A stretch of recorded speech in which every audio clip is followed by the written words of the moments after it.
সৈয়দাবাদের সোনার বেলেল রাম গাছ তুত গাছ। চল চল বিকেলে ভিতরে দেখি কেমন ভাই কি প্রজেক্ট শেষ। জি ঠিক আছে। পানি ফিল্টার হয় নাকি? হ্যাঁ, পানি ফিল্টার হবে। কলকারখানা থেকে যে সকল ময়লা মিশে এগুলোকে জাহাজ বা লঞ্চে যে সব নোংরা থাকে সেগুলোকে ক্ষুদ্র পরিসরে ক্লিন করতে চাইলে প্রাকৃতিক উপায়ে ক্লিন করা যাবে। আর যদি আপনি বৃহৎ পরিসরে করতে চান সেক্ষেত্রে মেকানিজমে যেতে হবে। আর এটা হচ্ছে ওয়াটার ফিল্ট্রেশনের একটা প্রাচীন পদ্ধতি প্লাস বহুল প্রচলিত পদ্ধতি। এখনো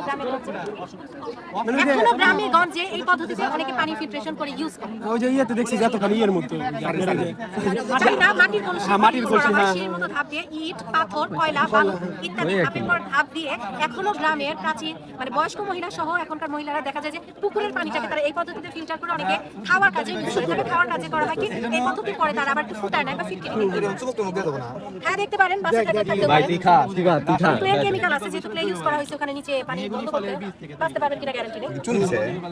ক্লে বলছি আমি ক্লে আছে ওইগুলো বুঝবো না।